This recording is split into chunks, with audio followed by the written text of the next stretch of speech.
তো ফেসবুকে যারা মিউজিক ভিডিও বানাও, আজকের এই ভিডিওটা তোমাদের জন্য।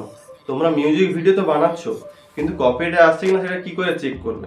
তো আজকের এই ভিডিও তোমরা দেখতে থাকো। মিউজিক কপিরাইট আসছে কিনা সেটা কি করে চেক করতে হয় আমি তোমাদেরকে শিখিয়ে দেবো।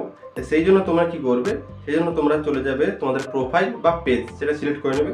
সিলেক্ট করে নেওয়ার পর এই যে একটু নিচের দিকে চলে আসবে, ঠিক আছে? নিচের দিকে আসার পর এই যে দেখতে পাচ্ছ হেল্প অ্যান্ড সাপোর্ট, এখানে তোমরা টাচ করবে। টাচ করার পর এই যে দেখতে পাচ্ছ সাপোর্ট ইনবক্স,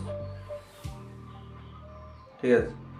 তারপরে কি আছে ইওর অ্যালার্ট, এটাতে তোমরা টাচ করবে। টাচ করলে তোমরা দেখে নেবে যে কতগুলো ভিডিওতে তোমাদের মিউজিক ক্লেম এসছে। মিউজিক ক্লেমে কোনো সমস্যা থাকে না, শুধু যে কোম্পানি মিউজিক সেখানে তোমাদের যদি মনিটাইজেশন অন থাকে রেভিনিউটা চলে যাবে। তো আমি এখানে দেখিয়ে দিচ্ছি তোমাদের কি করতে হবে। এখানটায় ভিডিও ডিলিট করলে চলবে না, ঠিক আছে? তো আমি এখানে সি ডিটেলস করে দিচ্ছি। সি ডিটেলস করে দেওয়ার পর যে কন্টিনিউ অপশন আছে এটাতে টাচ করবো। টাচ করে দেওয়ার পর এখানে কি আছে, এখানে কি বলছে মিউজিক কোম্পানিকে রেভিনিউ শেয়ার করতে হবে, এটা কন্টিনিউ করে দিও। কিন্তু তোমাদেরকে বারবার রিকোয়েস্ট করবো তোমরা এই ভিডিওটা ডিলিট করে দিও না, ঠিক আছে? এবারে কি আছে অপশন আছে রিমুভ ভিডিও, সাবমিট, ঠিক আছে, অ্যাকসেপ্ট রেভিনিউ শেয়ার, ঠিক আছে, আর সাবমিট ডিসপুট, ঠিক আছে?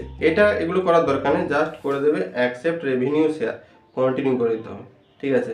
তারপরে কি হতে হবে, তারপরে তোমাদেরকে অ্যাকসেপ্ট করে দিতে হবে, তারপরে ক্লোজ করে দিতে হবে। ব্যাস, এইটুকুনি তোমাদের করতে হবে, ঠিক আছে? এরপরে দেখতে পাচ্ছ নো রিপোর্ট, এখানে কোনো রিপোর্ট নেই, ঠিক আছে?